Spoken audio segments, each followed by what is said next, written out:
Hello and a very warm welcome to the DALIMSS Podcast, where education meets inspiration, values meet vision, and young minds find their direction. I'm Samriddhi, your host, and you're listening to the official voice of the DALIMSS group of schools, a place where learning is not just about books, but about building character, confidence, and future-ready leaders. Here at DALIMSS, we believe that every child carries a unique spark, a talent waiting to be nurtured, a dream waiting to be nurtured, and a future waiting to be shaped. Today, we have the honor of welcoming a truly remarkable voice from the world of international art and visual storytelling. Our guest, Chawky Frenn, is an acclaimed artist, educator, and author whose work has crossed continents and cultures. He earned his Bachelor of Fine Arts from the Massachusetts College of Art and Design, followed by a Master of Fine Arts in Painting from the prestigious Tyler School of Art at Temple University in Philadelphia.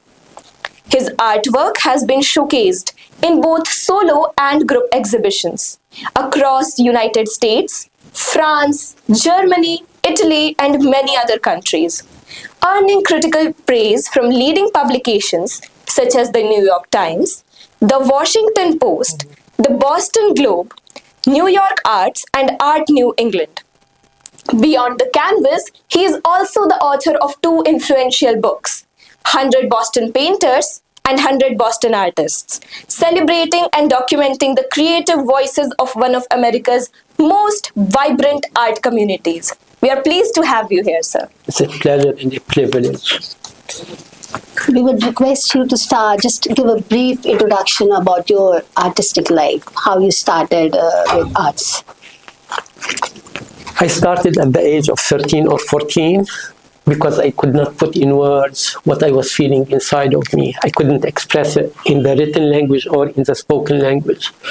Even as a small child, I was carrying very heavy questions about God, about man, what is it to be human, about good and evil. And I have the evidence of that still in my writings, where I wrote page after page of questions. And then these questions and these words have morphed into images. And my earliest drawings have images of self being questioning the inside world and the outside world.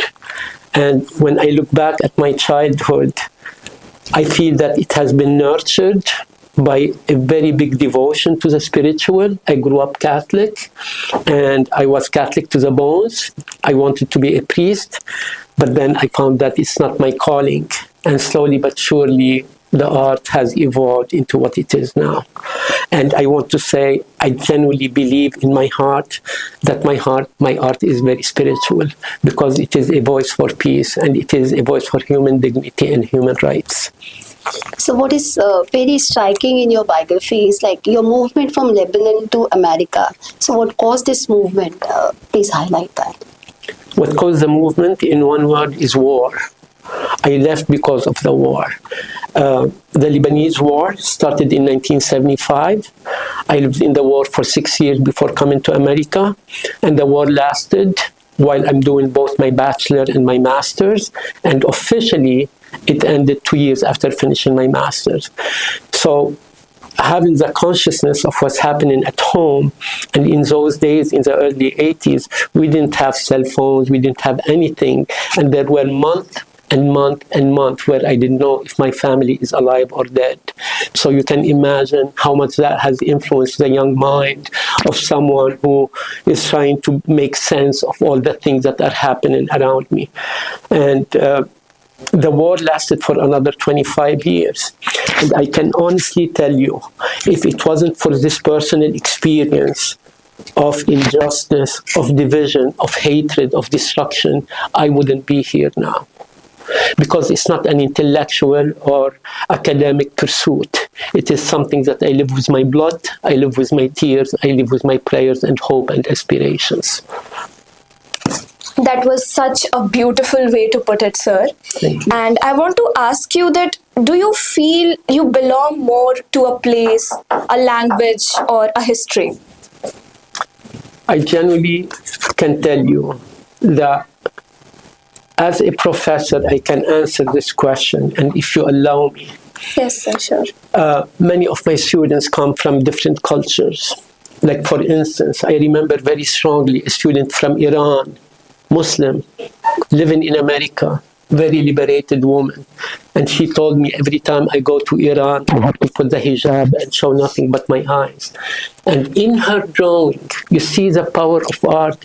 It gives you the ability to express what is the most intimate and the most powerful and the most universal at the same time. So in her drawing, she did a double self-portrait of her as an Iranian woman where we see nothing but the hijab, and as a Western woman who is... And she said in front of the class, so I'm not betraying anything confidential, when she was talking about her drawing, she said, I don't know where I belong. But because she has a teacher who went through the same experience, with the authenticity that I have, I said, you are so lucky. Why are you making of that a crisis? It's not a crisis. You're lucky because you have an opportunity that somebody else doesn't have. You can pick from the Iranian culture what you want and keep away what you don't want. And the same thing from the American culture. So home become what you make it to be. Don't feel that it is a crisis. Don't feel that you are, you see, people say, I don't belong here or I don't belong there. I have a student who told me I am too black for the white and too white for the black. And this is something that is imposed on our minds. This is not really where we feel, but it is by culture, it's by discrimination. And I genuinely believe, to answer that question, I belong everywhere because we are human. I see myself here. I belong in India.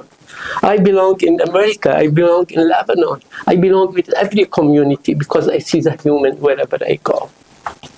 That was such a unique perspective to look at it. My next question to you would be, sir, that how has living between cultures influenced your artistic forms and materials, like you just mentioned? Well, all my art education came in America. I was very exposed to Western art and Western art history. I have traveled most Western Europe, and I can honestly tell you, most of my travels were what I have called art pilgrimage. Like if I saw a painting in my art history class, I want to go and see it in the flesh. So I went to the capitals of Western art. I went to the Prado in Madrid. I went to the Louvre in France. I went to amazing places just to see a single piece of art. So to answer my question, my education is definitely mostly Western, and I can admit, unfortunately, even I don't know many Lebanese artists, which is where the home where I came from. I don't know. I know very, very, almost next to nothing Indian artists, but this is one of the reasons why I'm here, so I can open up my views about different modes of expression. In this way, do you see your art as a form of testimony, resistance, or healing, or something? All the above. Art is a witness. That is testimony. Art is a form of resistance, whether we want it or not. Even Picasso said all art is politics. And it is so powerful for me. You see, I came to India, I came to Varanasi a year ago for my second Fulbright. In one single line, the essence of my Fulbright application is to raise art as a voice for peace. And I worked at BHU with master students, with third-year students, and I had the whole semester, through lectures, through critiques, through sharing my work, through group discussion, we have created, at the end of the semester, an exhibition that I have called BHU Visual Voices for Peace. And what I want to tell you, Mariam, is that during that semester, I have given the voice to Dalit children in the most poor situation. They don't speak English, I don't speak Hindi. Through translation, I even raise the voice of little children. and I made them work and do artwork for peace.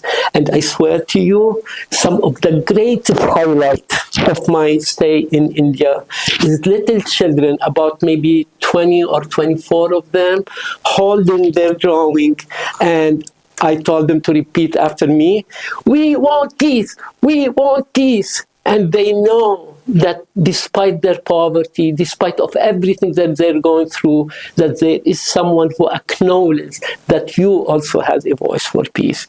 Again, I'm sorry, I'm giving long answers, but to answer your point, yes, it is a form of healing. I don't think I would be here because, as Lenin knows, I have a lot of sadness in my life.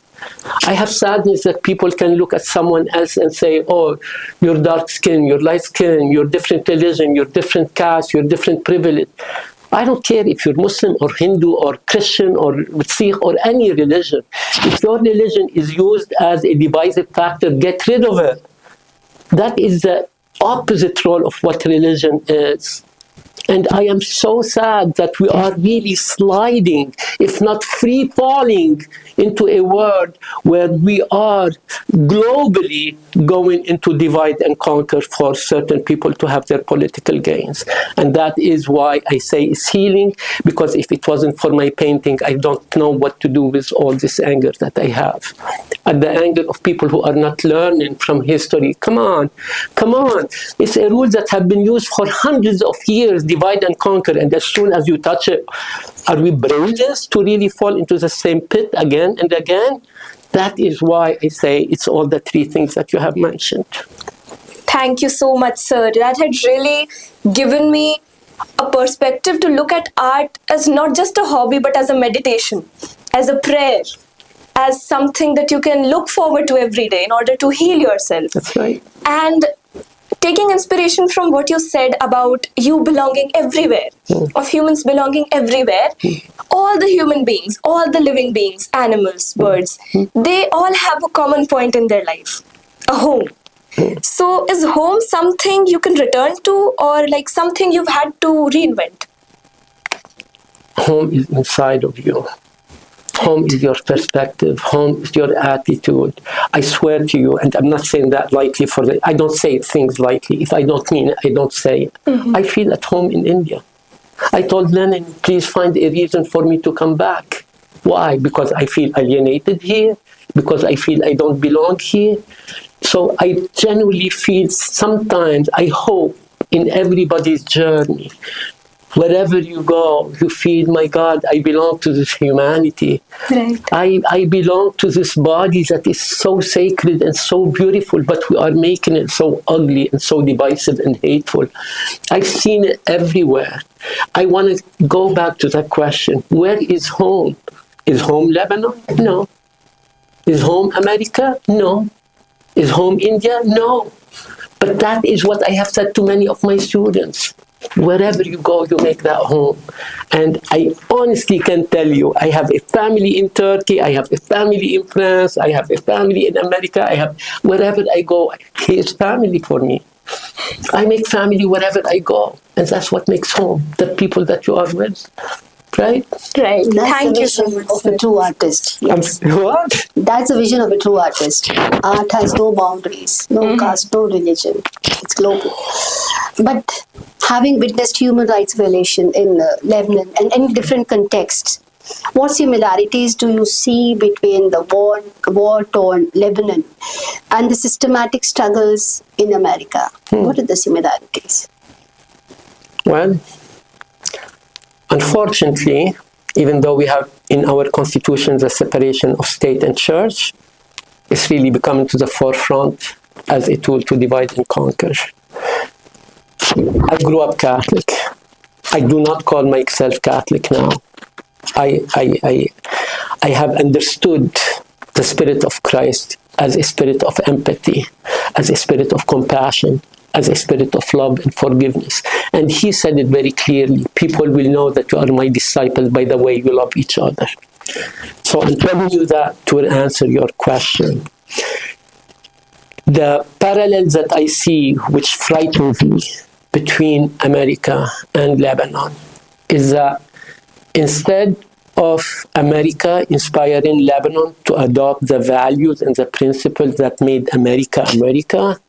I think it's the other way around, where division and hatred and personal interest before national interest, the interest of the group for which you belong, whatever you want to call it. I am not political in that sense. Democrat and Republican and independent means nothing to me, nothing. Because what really has become very clear to everybody's eyes is that everybody is in the pocket of lobbyists and corporations. And in Lebanon, everybody is in the pocket of, I am Sunni, I am Shia, I am Christian. What kind of part of the pie you're going to give me? I follow news every day. That's why sometimes people tell me, Chawky, you are stupid. You know how much it affects you physically and mentally, and you keep reading the news every day. Observe, but do not get absorbed. Well, I get absorbed and I take it into my art. But I genuinely believe that the parallel is no longer. There is so much corruption, and it's justified, and the hypocrisy is sanctimonious. Really? Instead of we inspiring the world, we're becoming like a third world country, and yes, we are becoming like a third world country. I hope I don't get stopped at the airport for saying that. Maybe we should take that part out. I would like to ask you, sir, do you believe that art can intervene in human rights struggles, or does it primarily be a witness? Because you have been a part of this struggle and you have seen so much. You have been literally globe-trotting. So I repeat my question, do you believe that art can intervene in human rights struggles, or does it primarily be a witness? One would hope that it can affect change. I remember that when the United States declared war on Iraq, there is a life-size copy of Guernica in the United Nations, and when Colonel Powell stood there to declare war on Iraq, they covered the Guernica with black curtain. So, I'm not naive to say that yes, art will change the world. I will not change that. I will not say that. But what I can tell you is that art has changed me, because it created a dialogue between me. It gave me the silence that I need. It gave me the space that I need to really reflect on everything that matters to me. At the end of the day, your life is about your journey. Where did you go? How far you got? What did you do? And I don't believe art will change the world. Even though I like to fantasize and romanticize about it, maybe you can change few spirits who are ready to hear you and to see you and to see the point that you are sharing with them, but it is because they are ready, not because you have changed them. So I genuinely hope from all my heart that my presence here and this wonderful discussion that we're having here can inspire students, I relate to you, I swear. I remember what I was at 13 and 14 and 15. I was very sad because I was marginalized. I was bullied. And I want to tell all the students who are bullied, don't let turkeys get you down. Don't let anybody tell you that they are better than you because they are different race or different gender or different religion or different privilege. It's not that makes you a better human. It's what you do with it that makes you better human. Right. Of course. Moving forward, sir, I'd like to ask you, what conversations do you hope your work opens for the younger generations, especially those that are shaped by displacement or by political oppression? Well, what I hope... All the time the questions are coming to politics because it is so integrated. Arts and politics has become so integrated. It's very difficult to define one without the other. Well, is my work very political? I would say it's very humanist. I've been asked before, your work is political. I said, no, I'm not interested in politics, even though I absorb politics, but I want to transform it into the human. I want to transform it into humanist art. So if you really look at my website, I have about 400 paintings. The major metaphors and symbolism that are used are, you see, the change happened when I was in Italy. For my second year of graduate studies, I went to Rome, and I thought I was going to become a landscape painter, and I prepared myself. I did my research, and I knew what the French artists who won the Prix de Rome did, like Corot, and I went to the same places, and I started by doing landscape. But in one of my walks looking for architectural subject matter to paint, I saw what they call Ospedale del Bambole, a doll's hospital. And it was packed with broken doll's head, nothing but the head, no body part, no nothing. And the eyes were out, and they were covered with dust. That was 1987-88. The war was still going on. I stood in front of that shop, and I swear that is a moment of transformation.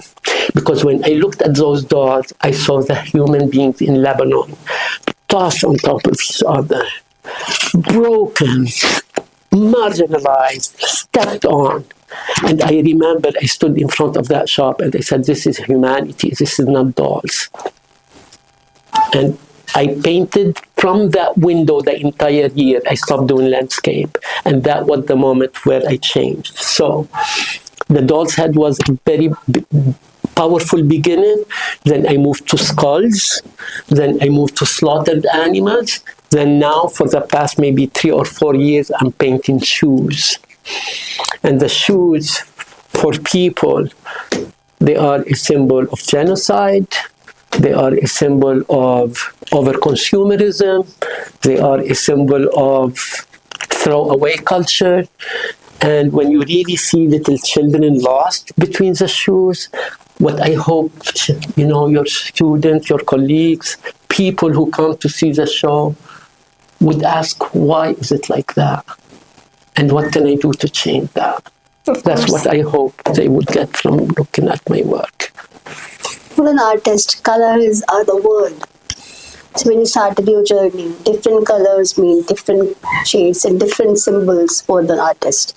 When you started your journey and now that you have reached and you are here in India, if I ask you to paint the world and your feelings, what color would you choose and why?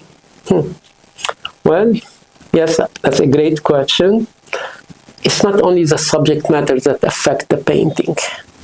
I tell my students you have 3 things that you need to be aware of when you paint.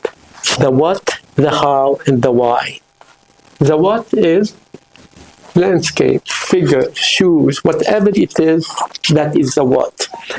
The how is every visual decision that you make. High key or low key, dark palette or low palette, warm color or cool color, high contrast or low contrast, heavy brush stroke or very thin, fast or slow.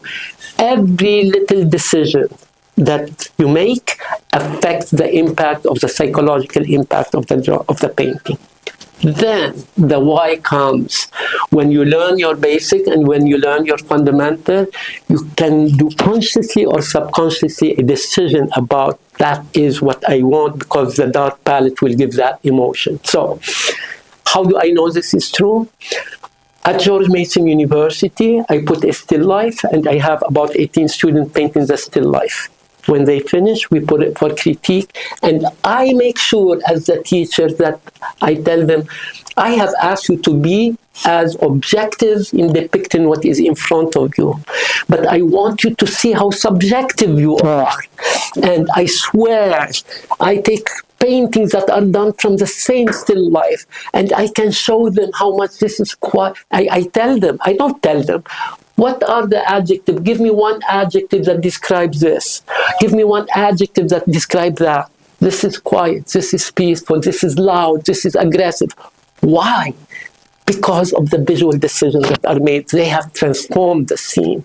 So the question about color is so fundamental, but it is part of the larger, about lighting, about tonality, about paint application, which we call mark making in drawing. I really hope, if you like what you're hearing, to invite me for a whole semester. Absolutely, yes. I really connect to psychology. I connect it to because we are interacting with the students day-to-day basis. So the question was fundamental to you, but for us it is very, very deep. The color red depicts a very different nature. We offer a lot of colors, but the child goes for a particular color in foundation stage. So that somewhere reflects the nature. If a child is aggressive, he goes for a particular color, and then the pedagogy is adapting to that. So we need arts and a lot of other measures or psychometric methods are there to channelize this energy and control the aggression and shape up a beautiful humane citizen for this world. So that is where your artistic this thing comes into use. And I'm asking a common question because I'm a commoner. I am also a mother of 2 daughters, and so all the students are our students only, are our children. So I was interested to know if I ask you to paint the color presently of the earth, what color you will paint the earth as? Well, I'm gonna share a story with you, which is so fundamental, especially when you told me what you said. In 2017, when I was in my first Fulbright at Jamia Millia Islamiyya, I was invited by somebody to give. I wasn't invited when they told me that they are working with the poorest of the poor who have cancer. I said, "Can I please give a workshop to these children?" She said, "Okay, meet the director and she will decide." I met her. She said, "Okay." I had about between 20 and 30, dependent, because I did 3 workshops and different number came in. Of course, they are the poorest of the poor and with cancer. Okay, what does this guy is going to do with people like that? I asked them first, forgive me, I brought everybody who is there a package of art materials that they can take. That was the first day, and I was introduced to them and what I'm going to do. The second time I met with them, I told them to paint what makes them happy. The third time I met with them, I asked them to paint what makes them sad.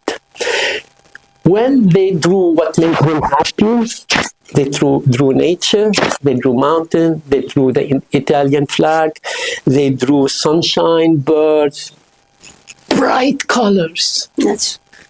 The next time, when I asked them to draw what makes them sad, they drew syringes, they drew hospitals, they drew doctors with masks, and their colors were dark. It's like, how did this happen?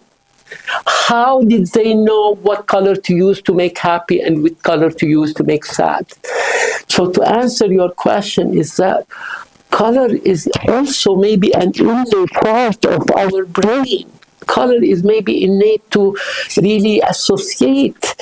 Like this red and this blue, you go into a room, this red, you feel you want to leave as soon as you enter. You find a room with blue, you want to sit and there is something so innate to us. And all of us, student, faculty, staff, administrator, I promise you, each one has a responsibility to awaken that. We are not teachers for nothing. We are given a task. We are given a mission. You see, whenever I still pray, because I don't pray a lot at all, I don't believe in the power of the prayer, unfortunately.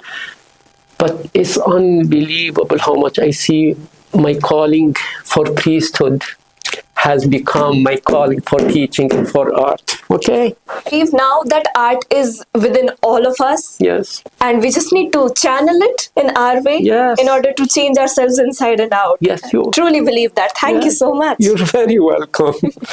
Moving on, I'd like to ask you that how do you want your journey from Lebanon to America to be understood beyond the narrative of survival?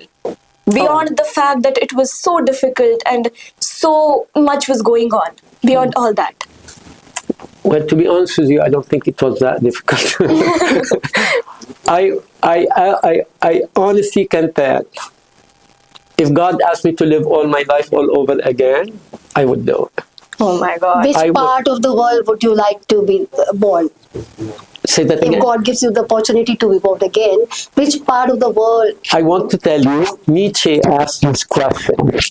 Nietzsche asked the question, if an angel appeared to you and told you have to live your life all over again indefinitely, he called it the eternal recurrence. And he said, if the angel told you have to live everything without changing anything again and again and again, would you say yes? Thank you, sir? Or would you say, get away from me, you devil? And I can honestly tell you, for me, I would say, yes, please. But if it is going again and again and again, I have lost a nephew, I have lost a niece, I have lost Lord, and I don't want the people that I love to go through the loss of their children again. So for me, for my private life, I open my arms like this. What did I do for you to give me such wonderful life, to give me the opportunity to be here? I walked at the Ghats yesterday, and it's like in moments of how did I get to be here? Why am I here? Honestly, how this Lebanese guy who came from Lebanon, fleeing war, no English, no money, became a professor and twice a Fulbright, and have the money to come back here again and again. It's a blessing. I mean, but you see, I'm sorry, my niece died at 19 from cystic fibrosis, and my nephew died at 21 from motorcycle accident. So I don't want that to be repeated. The pain is unbearable. You're a mother. He is my sister's son, and she is my brother's daughter. And I don't. So where would I want to be born? Yeah. Lebanon was important.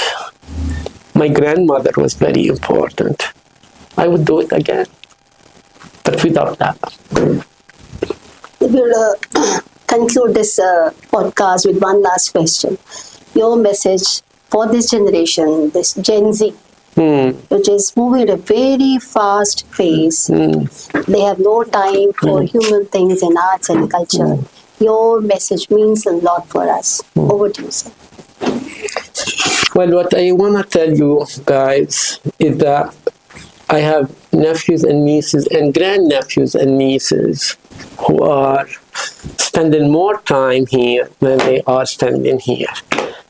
In my classes at George Mason University, as soon as we have a break, and I tell them, it's a school policy, you're not supposed to have your phones. Secondly, why are you talking to someone who is not next to you, as opposed to really getting to know somebody that you can have a human connection with?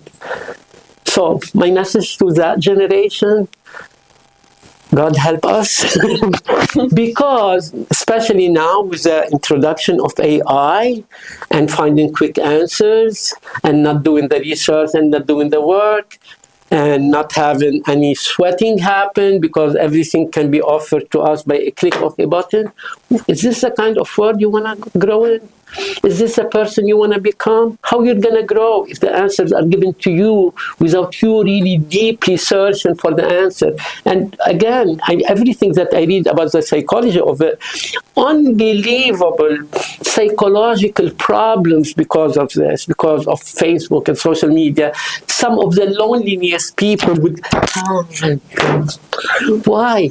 Why? We are losing our humanity. And I want to tell you, in order to the question, I swear to you, my biggest fear is, and I will end up with that, my biggest fear is we want robots to sound more like human and behave more like human as we are transforming humans to become more like robots.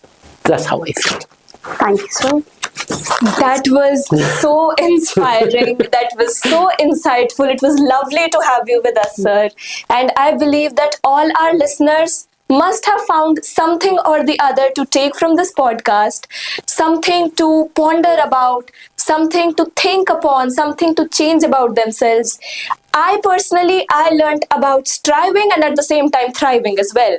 Both can be done at the same time without feeling miserable about yourself. And I also learned that art can be looked at as a meditation, as a practice that can heal you and not as just a hobby. And sir, it was really, really delightful for me to talk to you, to hear your thoughts. And now with that, we are concluding this podcast. Thank you for all our listeners for tuning in with us. Until next time, this is Samriddhi signing off.